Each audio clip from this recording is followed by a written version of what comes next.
오늘 본문 호세아 8장은 하나님이 우상 숭배하는 이스라엘의 죄악에 대한 심판 예언입니다. 1절을 보면 나팔을 언급하며 국가의 위기 상황, 전쟁을 염두하도록 합니다. 그러면서 원수가 독수리처럼 여호와의 집을 덮칠 것이라고 말씀하십니다. 여기서 독수리는 아수르를 상징합니다. 여호와의 집은 이스라엘의 왕조를 의미합니다. 그런데 이러한 파국의 원인은 바로 이스라엘이 언약과 율법을 어겼기 때문이라고 언급합니다. 이스라엘은 시내산에서 하나님을 하나님으로 모시고 하나님이 주신 율법을 그대로 준수하기로 하고서는 그 언약을 지키지 않았습니다. 계약 위반을 한 것입니다. 2절에서 하나님은 이런 이스라엘에게 장차 나의 하나님이여 우리 이스라엘이 주님을 압니다 라고 외치며 후회할 것이라고 말씀하십니다. 나라가 망할 위기에 처하자 그때에서야 하나님을 찾고 난리를 피우게 된다는 뜻입니다. 하지만 3절에서 보듯 이스라엘은 이미 하나님과 끝난 관계였습니다. 이스라엘을 다스리시고 지키시는 하나님이 계셨다면 그렇게 맥없이 당하지는 않았을 텐데 하나님이 없어도 된다고 여겼던 것이 가장 큰 화근이었습니다. 이렇게 하나님이 없어도 된다고 여겼던 이스라엘의 죄악상이 4절에 그대로 드러납니다.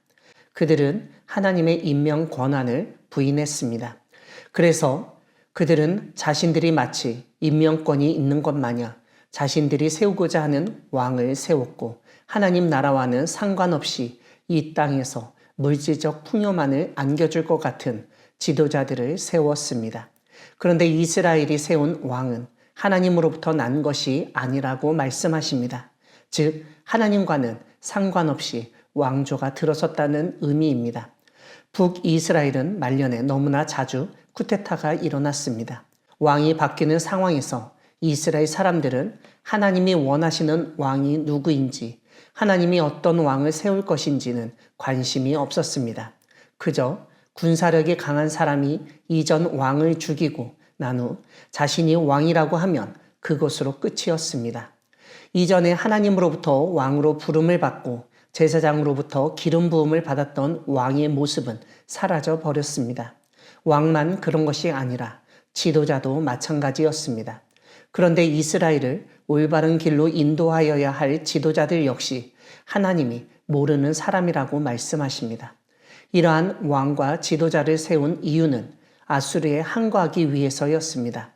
마지막 왕 호세아마저도 아수르에 사로잡혀 갔을 때 이스라엘은 어떻게 해서라도 나라를 유지하고 방어하려고 자신들의 힘으로 왕과 지도자들을 세웠는데 그러한 인간적인 방법이 통할 리가 없었습니다.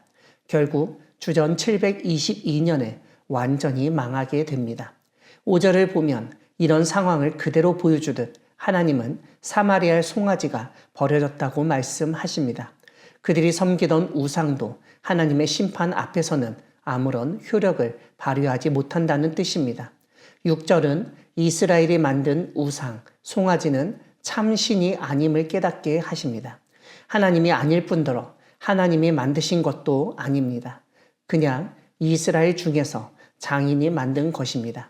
그렇기 때문에 하나님이 사마리아의 송아지를 산산조각 내버리심으로써 그것이 우상이며 아무런 쓸모도 없는 것임을 직접 보여주시겠다고 말씀하신 것입니다. 7절에서 이스라엘이 행하였던 또 다른 일을 알 수 있는데 바람을 심었다는 것입니다. 바람은 헛된 것, 눈에 보이지 않는 것을 의미합니다. 하나님은 그들이 바람을 심었으니 광풍을 거두게 하시겠다고 말씀하십니다.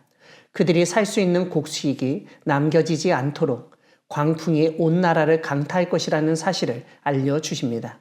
혹시라도 이삭이 열매를 맺더라도 이스라엘이 먹는 것이 아니라 이방 사람이 먹게 될 것임을 말씀하십니다. 이러한 상황에서 11절을 보면 에브라임이 죄를 위하여 제단을 많이 만들었다고 알려줍니다. 헛된 신앙을 가지고 열심을 냈다는 뜻입니다. 13절 뒷부분에서 하나님은 그들이 애굽으로 다시 갈 것이라고 말씀하고 계십니다. 예전에 종되었던 땅으로 돌아가서 종으로라도 살기를 원했기 때문입니다. 하나님은 그들을 노예에서 해방시켜 주셨고 약속의 땅으로 인도하여 주셨는데 이스라엘은 그것에 반하는 행동을 했던 것입니다. 사랑하는 광야교회 성도 여러분, 하나님은 하나님과의 계약을 파기한 이스라엘을 심판하신 분이십니다.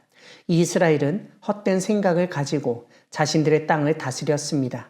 그래서 하나님은 그들이 바람을 심었기에 광풍을 추수하는 것이 당연하다고 말씀하십니다. 즉, 헛것을 심는다면 허망한 결과를 얻게 될 것이라는 말씀입니다. 오늘 본문이 지적하듯 오늘 우리 역시 헛된 것을 심고 있지는 않은지 살펴보아야 합니다. 일확천금의 꿈을 꿈꾸고 하나님 없이 내 능력으로 뭔가 잘 되리라 잘못된 생각으로 일을 준비하고 진행하고 있지는 않은지 돌아보아야 합니다.